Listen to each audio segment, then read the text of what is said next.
সেটা কত হলে সেটা রে? 1,05,000। 1,05,000। এদিকে ঈদের সময় বিক্রি করবেন? আসসালামু আলাইকুম। আজ 15 মে 2024, রোজ বুধবার। আজ আমি অবস্থান করছি কুমিল্লা জেলার দেবিদ্বার থানার 15 গরু ছাগলের হাটে। যারা এই ভিডিওটি দেখছেন সবাইকে শুভেচ্ছা অভিনন্দন। এই যে আপনারা এখানে দুইটা ফিজিয়ান গরু দেখতে পাচ্ছেন, দুইটা গরু 2,20,000 টাকা বিক্রি হয়েছে। সুপ্রিয় দর্শক, এই বাজারে আমি এক প্রান্ত থেকে হেঁটে হেঁটে অন্য প্রান্তে যাব। এই হাটে কী কী গরু দেখতে পাওয়া যায় এবং কী কী গরু ছাগল দেখতে পাওয়া যায় সে সকল গরু ছাগলকে আপনাকে দেখাতে চেষ্টা করব। এই যে আপনি এগুলো কত সুন্দর সুন্দর বকনা গরু দেখতে পাচ্ছেন, এগুলোকে কে বকনা গাভী বলে, কেউ আবার বকনা গরু বলে। এই হাটে ক্রেতার চেয়ে বিক্রেতার সংখ্যা বেশি দেখা যায়। এক গরু অনেক বিক্রেতা, সঠিক বিক্রেতাকে খুঁজে পাওয়া খুব কষ্টকর। এই হাটে আগে প্রতিটি গরুর হাসিল ছিল 1500 থেকে 1200 টাকা।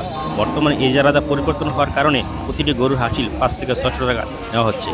এই যে আপনারা এই গরুগুলো দেখতে পাচ্ছেন, এগুলো হলো মোটা তাজাকরণ গরু। বিভিন্ন কসায়েরা, বিভিন্ন ব্যক্তিরা বিভিন্ন অনুষ্ঠানে, বিভিন্ন বাজারে এগুলো জবাই করে মাংস বিক্রি করে থাকে। যারা মোটা স্বাস্থ্যবান বকনা গরু ক্রয় করতে চান তাহলে এই হাট থেকে এসে দেখাশোনা করে আপনারা ক্রয় করতে পারবেন। আমরা এই পাশে সারি সারি অনেকগুলা শুকনো বকনা গরু দেখতে পাচ্ছি। মনে হচ্ছে এই সকল গরুগুলা রোজা রাখছে। এই সকল গরুগুলা হাড্ডিগুলা গণনা করা যাচ্ছে। এ পাশে একটা আমরা যুবতী বকনা গরু দেখতে পাচ্ছি। এ পাশে আমরা আরেকটি যুবতী বকনা গরু দেখতে পাচ্ছি।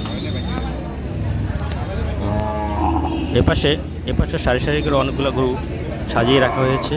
হাটে দেখা যাচ্ছে যে ক্রেতার চেয়ে বিক্রেতার সংখ্যাই বেশি দেখা যাচ্ছে। তবে বিভিন্ন ক্রেতা বিক্রেতার সাথে আলাপ আলোচনা করে জানতে পারলাম আজকে এই হাটে গরু দরদাম অন্য দিনের চেয়ে কমে পাওয়া যাচ্ছে। এপাশে একটি আমরা পাকর বকনা গরু দেখতে পেলাম। এপাশে আমরা একটি জার্সি বকনা গরু দেখতে পেলাম। আমরা শাহী হালিমের দোকান দেখতে পেলাম। খুবই চমৎকার শাহী হালিম তৈরি করে থাকে। এই পাশেও সারি সারি করে বকনাগুলো সাজিয়ে রাখা হয়েছে। কত সুন্দর বকনা গরুগুলো দেখে যাচ্ছে। যারা বকনা গরু লালন পালন করতে চাচ্ছেন বা বকনা গরু ক্রয় করতে চাচ্ছেন তাহলে এই হাট থেকে এসে দেখাশোনা করে ক্রয় করতে পারবেন। এদিকে অনেকগুলা সুন্দর সুন্দর বকনা গরু দেখা যাচ্ছে। এই সকল বকনা গরুগুলা খুবই উন্নত জাতের এবং উন্নত মানের। এই যে বকনা গাভীগুলো দেখতে পাচ্ছেন, একটু খাবার দাবার দিয়ে একটু মোটা তাজা করতে পারলে অনেক টাকা প্রফিট পাওয়া যাবে। কত সুন্দর বকনা গরুগুলো দেখা যাচ্ছে। যে বকনা গাভীগুলো দেখা যাচ্ছে, কেউ এগুলোকে হাড্ডিসার বকনা গাভী বলে, কেউ আবার শুকনো বকনা গরু বলে, কেউ আবার মোটা তাজাকরণ গরু বলে থাকে। এই যে এপাশে গরুগুলো খুবই মোটা তাজা দেখা যাচ্ছে, এগুলার দরদাম একটু বেশি হবে। এপাশে আমরা দুইটি বকনা গরু দেখতে পাচ্ছি, এগুলা খুবই মোটা, খুবই উন্নত জাতের। এই হাটে হচ্ছে দেবিদ্বার 15 গরু হাট, প্রতি সপ্তাহে বুধবার বসে থাকে। এই হাটে আসার লোকেশনে হচ্ছে দেবিদ্বার নেমে সিএনজি অটো করে এ হাটে চলে আসতে পারবেন, অথবা চান্দিনা বাসস্ট্যান্ড নেমে সিএনজি অটো করে এই হাটে চলে আসতে পারবেন। আর এই হাটটি প্রতি সপ্তাহে বুধবার বসে থাকে। সকাল 9টা থেকে শুরু হয়ে বিকাল 3টা-4টা পর্যন্ত এই হাটটি চলতে থাকে। এপাশে আমরা কিছু ফিজিয়ান গরু দেখতে পাচ্ছি। ফিজিয়ান গরুগুলো দেখতে খুবই সুন্দর। এপাশে আমরা একটা মোটা গাবি দেখতে পাচ্ছি। এপাশে অনেকগুলা জার্সি এবং সুন্দর সুন্দর গরু দেখা যাচ্ছে, সিংহলা গরু দেখা যাচ্ছে। এগুলা 2024 কুরবানির জন্য উপযুক্ত। এপাশে চাচা ভাতিজা গরু নিয়ে দর কষাকষি করতে দেখা যাচ্ছে। এই যে আপনার ষাঁড়গরু দেখতে পাচ্ছেন, এই ষাঁড়গরুকে একজন ক্রেতা 90,000 টাকা বলছে, বিক্রেতা বিক্রি করছে না। এই ফিজিয়ান বকনা বাছুরটাকে 75,000 টাকা বলা হয়েছে, বিক্রি করছে না।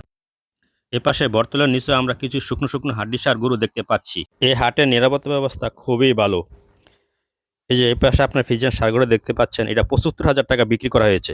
এই পাশে আমরা ছোট্ট একটি শাহিওয়াল বাছুর দেখতে পাচ্ছি, মাঝখানে একটি ফিজিয়ান বড় গরু দেখতে পাচ্ছি। ফিজিয়ান গরুর পাশে একটি বকনা গরু দেখতে পাচ্ছি। এ পাশে আপা একটি গরু পছন্দ করতেছেন, দরদাম চলতেছে। এ পাশে আমরা অনেকগুলো ফিজিয়ান বাছুর এবং দেশি বাছুরও দেখতে পাচ্ছি। আপনারা যারা বিভিন্ন জাতের বিভিন্ন মানের দেশি এবং ফ্রিজিয়ান, হলিস্টিয়ান, জার্সি বাছুর ক্রয় করতে চান তাহলে হাটে এসে দেখাশোনা করে আপনাদের পছন্দের বাছুর বা পছন্দের গরু ক্রয় করতে পারবেন। এই হাটটি প্রতি সপ্তাহে বুধবার বসে থাকে। এদিকে এক আপু সিএনজি দিয়ে অনেকগুলা ছাগল হাটে নিয়ে আসছেন। ছাগলগুলা নামানো শুরু করতে করতে এক ছাগল ব্যাপারী এসে দর কষাকষি শুরু করে দিলেন।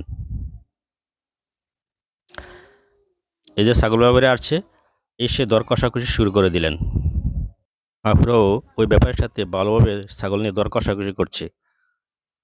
আর চতুর্দিকে মানুষগুলা ওর দিকে তাকিয়ে, ওনাদের দিকে তাকিয়ে আছে। অবশেষে ছাগল বিক্রেতা ছাগল ক্রেতা এখান থেকে গরু ক্রয় করতে পারলেন। একটি গরু দেখা যাচ্ছে যে আনলোডিং করতে সময় পড়ে যাচ্ছে। অবশ্যই গরুটি সুন্দর করে গাড়ি থেকে নেমে গেলেন। গরুটির ষাঁড় গরু, এর রংও দেখতে খুবই চমৎকার, কালো ষাঁড় গরু। এই পাশে অনেকগুলা রোহিঙ্গা গরু দেখা যাচ্ছে, রোহিঙ্গা বাছুর দুই পাশেও কিছু গরু দেখা যাচ্ছে। এখনও কিছু এই রোহিঙ্গা গরুর মাঝে কিছু কিছু ভালো রোহিঙ্গা বাছুর এবং ভালো ষাঁড় গরু, ভালো বকনা গরুও পাওয়া যায়। এই যে এই পাশে সারি বাই সারি পদ্ধতি দেখা যাচ্ছে রোহিঙ্গা ষাঁড় গরুগুলা। এই রোহিঙ্গা ষাঁড়গুলা থেকেও ভালো ষাঁড়গুলো খুঁজে পাওয়া যায়। এই যে একটা চমৎকার একটা রোহিঙ্গা ষাঁড় গরু। আমরা এই পাশে ছাগলগুলো দেখতে পাচ্ছি। এই হাটে পালন উপযোগী ছাগলও দেখতে পাওয়া যায় এবং বড় বড় ছাগলও দেখতে পাওয়া যায়। বিয়ে শাদী বিভিন্ন অনুষ্ঠানে করার জন্য এই হাট থেকে বিভিন্ন বড় বড় ছাগল মানুষ ক্রয় করে নিয়ে তাদের কার্য সম্পাদনা করে থাকেন। ভিডিওটি দেখতে কেমন লাগলো লাইক এবং ফলো করে আমার পাশে থাকবেন। আল্লাহ হাফেজ।